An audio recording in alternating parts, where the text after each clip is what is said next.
এই তোমরা এত আগাচ্ছ কেন গো? আরো পেছাও, আরো পেছাও।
যে অপরাজিতা বিলের যাই প্রণয়ন হলে আমার কন্যারা কতটা সুরক্ষিত হবে, আগামী দিন আমরা কিভাবে আরো সুন্দরভাবে মাননীয় মুখ্যমন্ত্রীর নেতৃত্বে আমাদের বাংলায় কত সুরক্ষিতভাবে চলতে পারবো।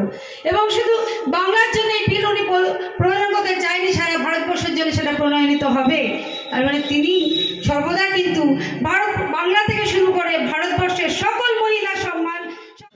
তৃণমূল মহিলা কংগ্রেসের যেহেতু আমাদের দলের সভানেত্রী এবং বাংলার মুখ্যমন্ত্রী মমতা বন্দ্যোপাধ্যায়ের যে আজকের প্রত্যেকটা ব্লকে ব্লকে যে অঘোষিত বিল পাশ করছে না বিজেপি সরকার, তার জন্য আজকের আমরা এই মিছিল করছি এবং আগামীকাল আমাদের ধর্নায় বসা হবে এখানে।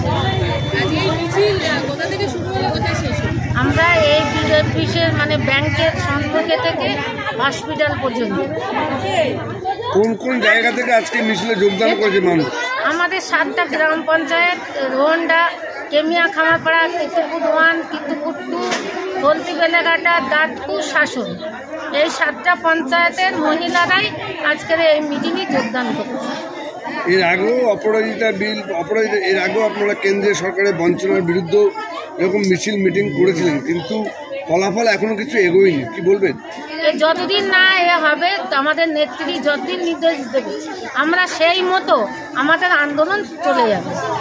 এর আগেও দেখা গেছে যে আপনারা এই অভয়াকাণ্ড নিয়ে বিরোধী দল বিরাট সোচ্চার হয়েছিল, কিন্তু যে উপনির্বাচনটা গেল পশ্চিমবাংলায় 6-6 একদম 6-6ই আপনারা রাখলেন, কি বলবেন? দেখুন, মানুষ কেউ বোকা নেই, মানুষ কিন্তু ওদের পাশে নেই।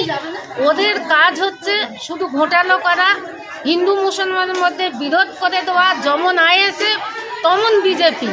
আজকে দেখেছেন 6টা জায়গায় যে বাই ইলেকশন হয়েছে, একটা জায়গাও কি ওরা পেতে পারেনি।